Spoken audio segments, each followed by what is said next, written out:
Bismillahirrahmanirrahim. Assalamualaikum warahmatullahi wabarakatuh. Alhamdulillah wa syukurillah ala ni'matillah. La haula wa la quwata illa billah, amma ba'du. Puji serta syukur selalu kita panjatkan kehadirat Allah atas segala nikmat dan kasih sayangnya, sehingga kita bisa melaksanakan aktivitas sebagaimana mestinya. Salawat dan salam juga selalu kita curah limpahkan ke haribana alam, yakni habibana wa nabiyana wa rasulana Kanjeng Nabi Muhammad sallallahu alaihi wasallam. Yang saya hormati dosen pengampu mata kuliah perbandingan dakwah Al-Mukarrom Bapak Dr. Andes Haji Wo Saifullah MAG, dan juga yang saya banggakan teman-teman seperjuangan dari kelas MD 4A.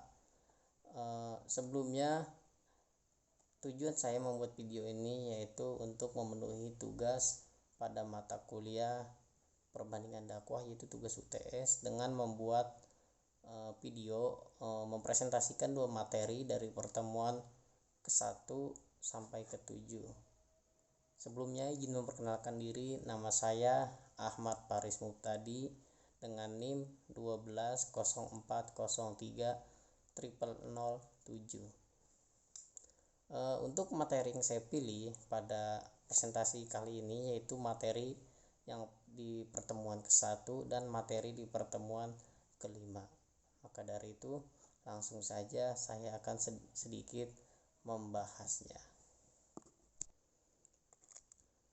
Baik, bismillahirrahmanirrahim. Di sini saya akan membahas materi pada pertemuan ke-1, yaitu tentang pemahaman dan pengertian perbandingan dakwah secara etimologi dan terminologi. Perbandingan dakwah yang dimaksud di sini bukan semata membandingkan cara dan pola dakwah yang disampaikan oleh seorang dai, akan tetapi lebih dari itu, yaitu mencari cara bagaimana menemukan konsep dakwah yang tepat berdasarkan pada pengalaman-pengalaman, baik itu pengalaman riset maupun pengalaman analisis para sarjana tentang studi dakwah Islam ini. Pengertian dakwah secara etimologi atau bahasa, dakwah diartikan sebagai kata dasar atau masdar dari kata kerja da'a yadu'u, yang artinya yaitu panggilan, seruan atau ajakan.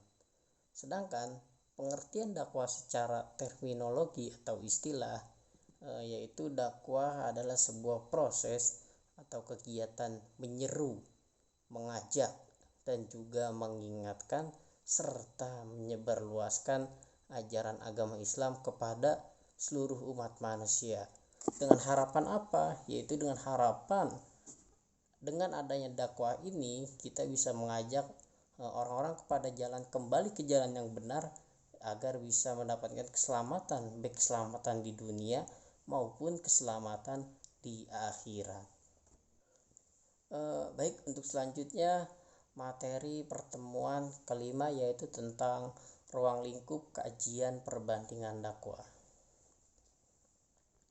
Ilmu dakwah di sini juga memiliki beberapa ruang lingkup pembahasan. Di antaranya yaitu yang pertama ada materi dakwah atau maddah al-dakwah, yaitu yang meliputi bidang akidah, bidang syariah,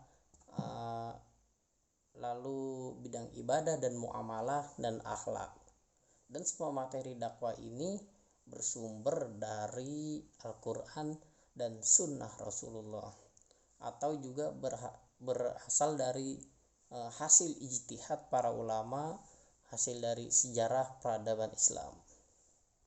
Lalu yang kedua yaitu ada subjek dakwah atau dai, yaitu orang yang aktif melaksanakan dakwah kepada masyarakat. Dai yang melaksanakan dakwahnya secara individu, ada juga yang berdakwah secara kolektif melalui organisasi.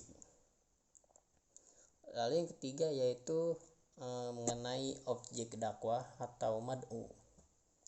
Mad'u di sini dapat kita artikan yaitu sebagai masyarakat atau orang yang didakwahi, yakni orang-orang yang diajak ke jalan Allah atau orang yang kita serukan untuk kembali ke jalan kebenaran agar selamat dunia maupun di akhirat. Masyarakat sebagai objek dakwah sangat heterogen. Lalu untuk yang keempat ada metode dakwah atau thariqah ad-dakwah, yang dapat diartikan yaitu cara atau strategi yang harus dimiliki oleh seorang dai dalam melaksanakan aktivitas dakwahnya. Metode dakwah ini ada 3 berdasarkan Al-Quran surat An-Nahl ayat 125 yang berbunyi ud'u ila sabili rabbika bil hikmah wal mau'izatil hasanah wajadilhum billati hiya ahsan inna rabbaka huwa a'lamu biman dalla an sabilihi wa huwa a'lamu bil muhtadin. Artinya, serulah wahai manusia kepada jalan Tuhanmu dengan hikmah dan pengajaran yang baik, dan berdebatlah dengan mereka dengan cara yang baik. Sesungguhnya Tuhanmu, dialah yang lebih mengetahui siapa yang sesat dari jalannya, dan dialah yang mendapat petunjuk.